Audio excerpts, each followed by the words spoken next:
नमस्कार। आज हम एक ऐसे राजनीतिक ड्रामे की परतें खोलेंगे जिसमें एक मुख्यमंत्री को जेल हुई, एक सरकार गिर गई और ये सब एक ऐसे केस के आधार पर हुआ जिसकी बाद में अदालतों ने बहुत बारीकी से पड़ताल की। चलिए इस कहानी के सबसे नाटकीय मोड़ से शुरू करते हैं। वो रात जब एक मुख्यमंत्री को उनकी कुर्सी पर रहते हुए हिरासत में ले लिया गया। तो तारीख थी 21 मार्च 2024 और हुआ ये कि भारत के इतिहास में पहली बार एक सिटिंग चीफ मिनिस्टर को गिरफ्तार कर लिया गया। जी हां, दिल्ली के मुख्यमंत्री अरविंद केजरीवाल को एनफोर्समेंट डायरेक्टरेट, जिसे हम ईडी भी कहते हैं, ने अरेस्ट कर लिया।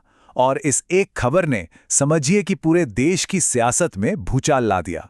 जो आधिकारिक कहानी सामने आई, जिसे जांच एजेंसियों ने पेश की और मीडिया ने दिखाया, वो ये थी कि ये एक बहुत बड़ा भ्रष्टाचार का मामला है और इस घोटाले का सरगना कोई और नहीं बल्कि खुद मुख्यमंत्री हैं। मामला था दिल्ली का तथाकथित शराब घोटाला।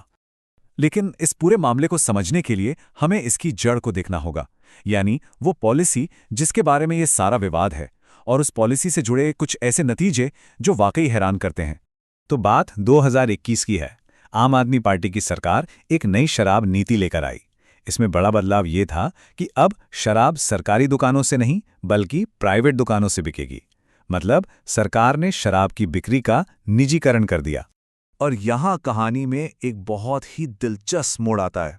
जरा सोचिए, जिस पॉलिसी को लेकर इतने बड़े घोटाले का आरोप लगा, जिस पर पूरा केस खड़ा किया गया, असल में उस पॉलिसी ने सरकार को फायदा पहुंचाया। कितना? टारगेट से 27% ज्यादा रेवेन्यू। मतलब जिस चीज को घोटाला कहा जा रहा था, उससे तो सरकार की कमाई बढ़ गई थी।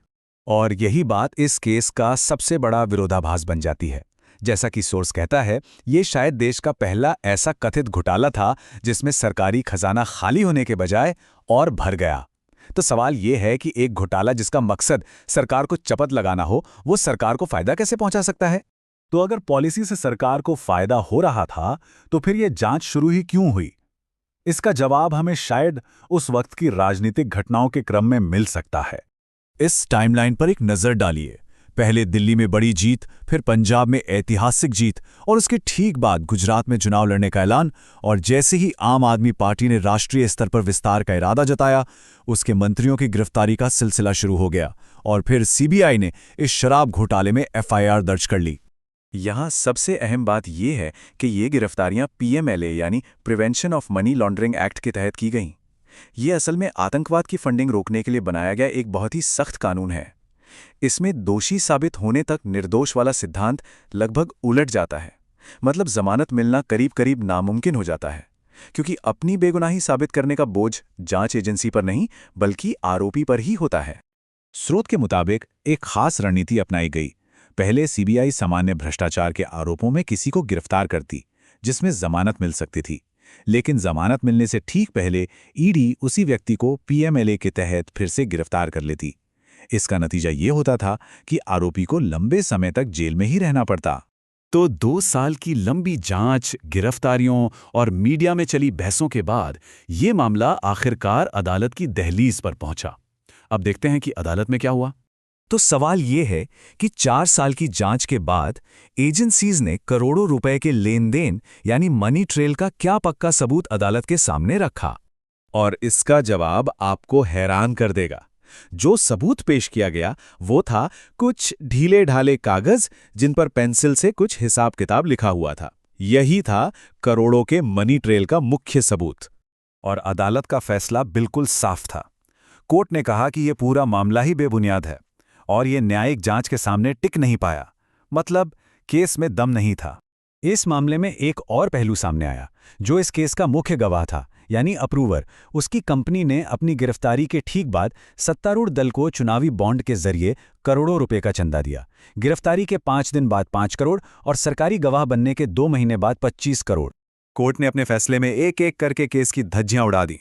कोर्ट ने पाया कि केजरीवाल के शामिल होने का कोई सबूत नहीं है, कि जांच एजेंसी ने सबूत छिपाए, कि पॉलिसी को मंजूरी देने वाले एलजी से कभी पूछताछ ही नहीं हुई। आखिर में कोर्ट ने इसे कोरियोग्राफ्ड एक्सरसाइज कहा। मतलब एक ऐसी कवायद जिसमें नतीजा पहले से तय था और सबूतों को उस कहानी में फिट किया जा रहा था। अदालत का फैसला तो आ गया और कानूनी तौर पर मामला पलट गया, लेकिन जब तक ये फैसला आया तब तक सियासत का नक्शा पूरी तरह बदल चुका था। चुनाव से ठीक पहले जब पार्टी की पूरी टॉप लीडरशिप जेल में थी, आम आदमी पार्टी एक दशक में पहली बार दिल्ली में चुनाव हार गई। स्रोत का निष्कर्ष ये है कि ये मामला एक पैटर्न की तरफ इशारा करता है। पैटर्न है, पहले एजेंसी जांच करती है, फिर मीडिया में ट्रायल चलता है और नतीजा चुनावी हार में होता है। और अदालत का जो भी फैसला आता है वो अक्सर तब आता है जब राजनीतिक नुकसान हो चुका होता है। और आखिर में ये पूरी कहानी हमें एक बहुत बड़े और अहम सवाल के साथ छोड़ जाती है कि जब कोई केस कानून की अदालत में हारने से पहले जनता की अदालत में जीत जाए तो हमारे लोकतंत्र के लिए इसके क्या मायने हैं।